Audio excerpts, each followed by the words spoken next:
Selamat pagi, Assalamualaikum warahmatullahi wabarakatuh. Waalaikumsalam warahmatullahi wabarakatuh. Saya Khairul Effendi bersama dengan Bapak Dandim 0830 Surabaya. Dengan ini kita akan mengadakan tema tentang rekrutmen TNI AD.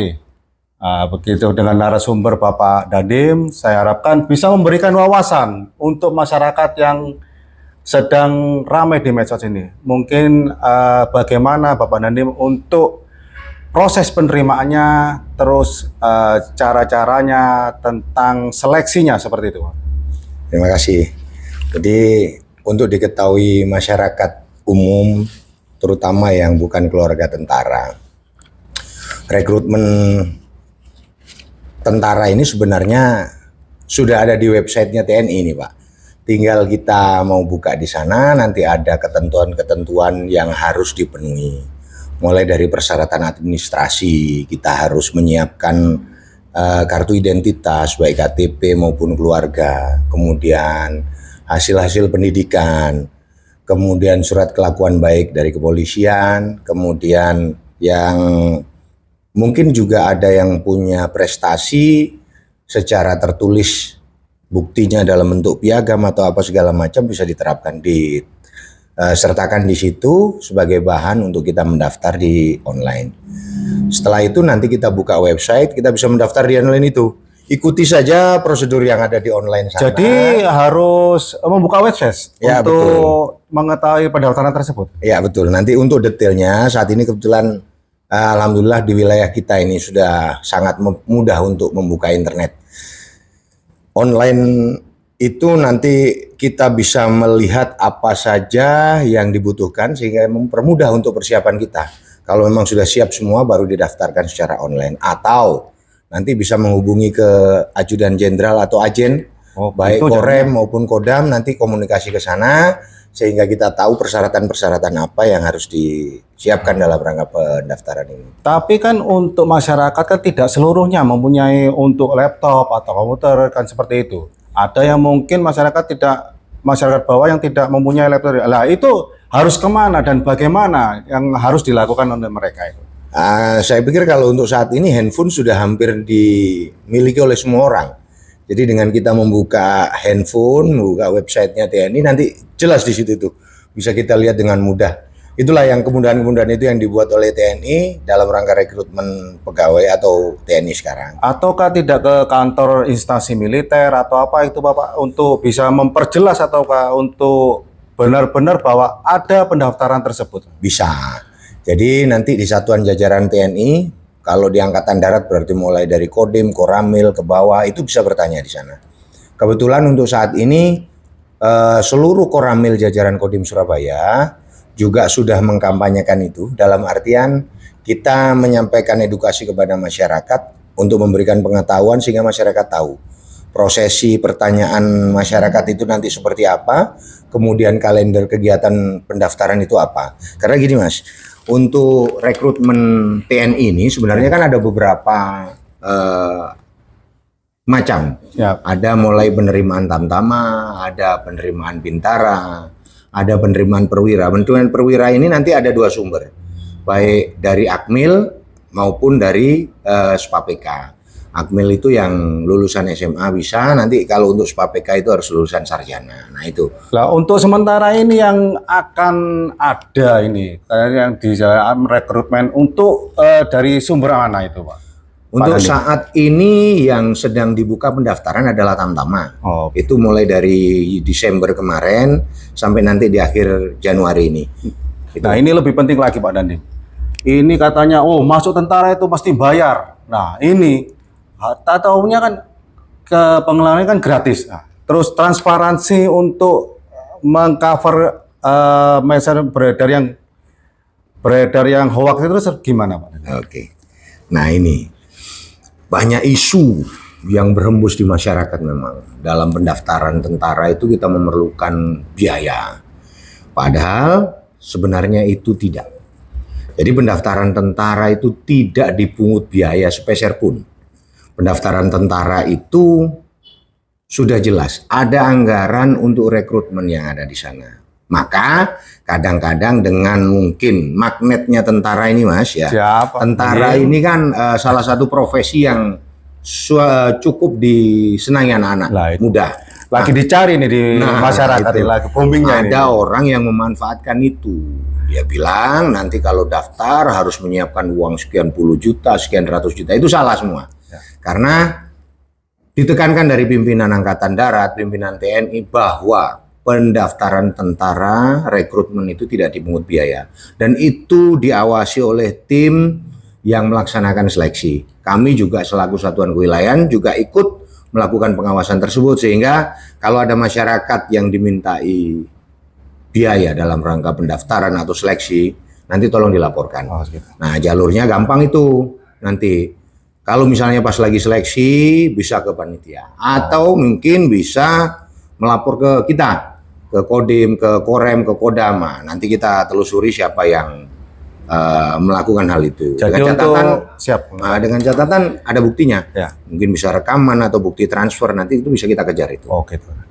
Jadi begini, untuk pelaporan jelas Pak Dandim ya. Jelas, Nah, untuk ke sekali. instansi terkait atau apa. Nah ini yang perlu kita anukan untuk pengalaman nyata atau pengalaman pada saat Dandim mulai mungkin jadi tentara sampai sekarang menjabat di sekarang ini, dan mungkin untuk edukasi masyarakat. Oh seperti ini, memotivasi masyarakat. Mungkin bisa dibagikan ke warga masyarakat. Ya, gini. Silakan Pak.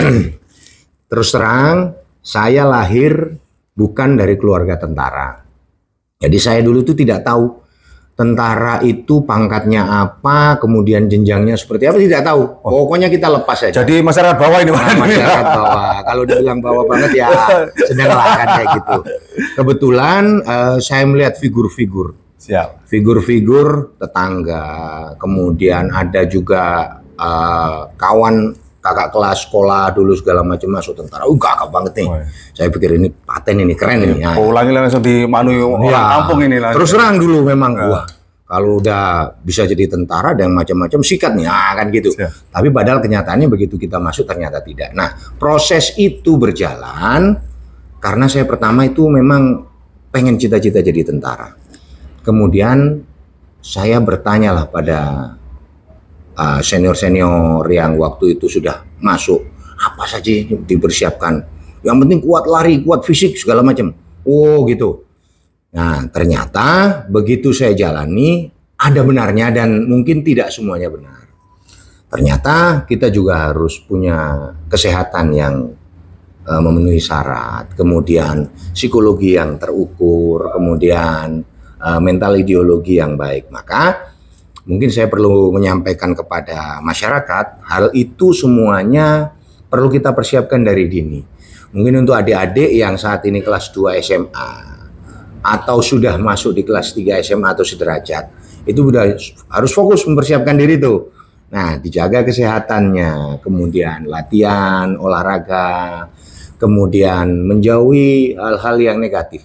Contoh masyarakat yang ada, contoh kami yang lihat di Kodim dengan lingkungannya, kemudian di wilayah seperti apa sih pemuda itu terkontaminasi sama pergaulan bebas, sama narkoba, kemudian nanti ada geng-gengan, akhirnya membawa dia dalam kehidupan-kehidupan negatif. Nah itu pasti nanti tidak akan lulus. Kenapa? Dia tidak dapat surat kelakuan baik kalau dia sudah mengalami proses itu. Maka itu harus dijaga. Intinya dirinya sendiri juga harus menjaga itu. Nah, setelah itu dia menyiapkan kesehatannya dengan pola hidup sehat, makan makanan yang sehat, makan makanan yang bergizi, berolahraga yang teratur. Kemudian proses penyiapan kita, ini pengalaman pribadi saya setelah jadi tentara nih. Setelah jadi tentara kan ada ini seru nih dari tentara ini Pak Dandim ini. Karena ada jenjang sekolah yang harus dialami Pak, mulai dari di Kelapa, Sesko dan segala macam. Nah, mendisiplinkan diri itu ternyata bagian dari melatih psikologi. Berarti ini dilakukan Pak Dandim pada saat sekolah juga ini? Betul. Jadi sebelum sekolah ataupun keseharian, contoh saya membuat jadwal diri saya sendiri. Jam berapa saya harus bangun, jam berapa saya harus sholat, jam berapa saya harus olahraga dan segala macam. Itu coba saya biasakan dan saya tertibkan diri saya sendiri. Bahkan dulu waktu saya mau sekolah, saya tempel jadwal saya itu mingguan. Nah, kalau saya melanggar, malam saya menghukum diri saya sendiri. Waduh, ini bahaya kalau jangan menghukum Pak Dandim ini. Menghukumnya push up ya kan sambil olahraga. Jadi orang tua tahu ini kayaknya, orang tua untuk penghukuman sendiri-sendiri nih. Saat itu proses orang tua sudah tidak ada. Oh, jadi tidak ada. Saya masuk tentara kebetulan tinggal almarhum ibu. Wah. Nah, itu hanya jalan saja. Tapi setelah saya masuk tentara, ibu sudah nggak ada, sehingga saya harus bangkit sendiri nih. Yang memotivasi saya adalah saya ingin membahagiakan beliau dengan membanggakan mereka yang sudah ada di alam lain sana. Nah, itu yang saya lakukan sehingga saya punya grade dan alhamdulillah kaitan dengan kedisiplinan itu memperbaiki psikologi saya. Dan kalau saya konsultasi sama orang-orang psikologi, memang itu yang harus dilakukan. Karena ini yang nanti diukur. Kemudian di samping itu tentunya belajar. Karena prajurit itu tidak harus hanya kuat fisik. Prajurit itu juga harus punya pengetahuan yang luas. Jadi memang harus belajar begitu Pak Dandim, untuk pengetahuannya, fisiknya juga harus memang betul sekali. Jos sekali gitu Pak Dandim. Betul sekali. Jadi kita harus belajar, kita harus tahu kondisi yang ada di Indonesia, kondisi yang ada di luar. Itu kaitan dari wawasan kita. Nah, karena nanti pada saat tes itu ditanyakan itu. Nah, situasinya seperti apa, ininya seperti apa, ya kan kayak gitu. Itu nanti akan dipertanyakan sebagai alat ukur pengetahuan umum. Nah, kayak gitu. Pengetahuan umumnya itu. Di samping itu pelajaran-pelajaran sekolah. Ya hampir sama kayak ujian-ujian itulah. Oh, jadi seperti itu Pak Dandim. Dan terakhir ini Pak Dandim, untuk mungkin pesan dan pesan-pesan untuk bagi yang mau mendaftar ini, mau bagi adik-adik kita yang mau mendaftar ke tentara, mungkin apa mungkin untuk Pak Dandim pesan-pesannya? Nah, untuk adik-adik sekalian khususnya generasi muda.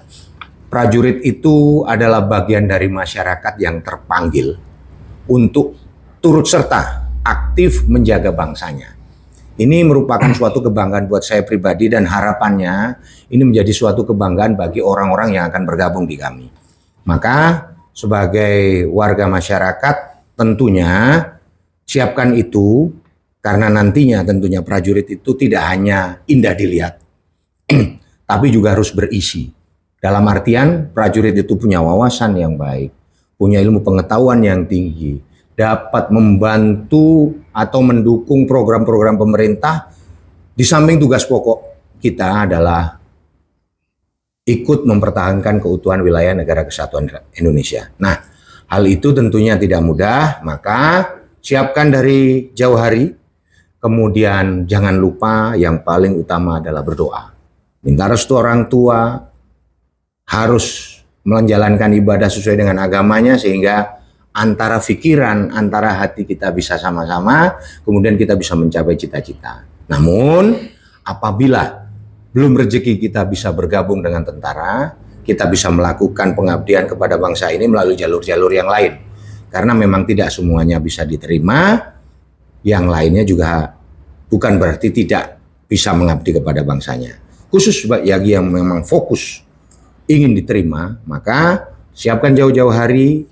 Jangan lihat kita ini anak siapa, jangan lihat kita ini punya backup siapa, jangan lihat kita ini punya uang berapa. Berusahalah berdiri di atas kaki kita sendiri, sehingga kebanggaan itu akan kita dapat dan kita bisa menjalankan amanah sebagai prajurit Tentara Nasional Indonesia. Oke Pak Dandim, terima kasih untuk informasinya, untuk wawasannya, untuk kiat-kiatnya, apapun itu, dan pesan-pesannya bagi masyarakat yang luas yang sana, bagi masyarakat awam, semoga nantinya dapat bermanfaat bagi masyarakat. Terima kasih, kami akhiri dulu sampai di sini Pak Dandim. Assalamualaikum warahmatullahi wabarakatuh. Waalaikumsalam. Semoga salam sukses selalu.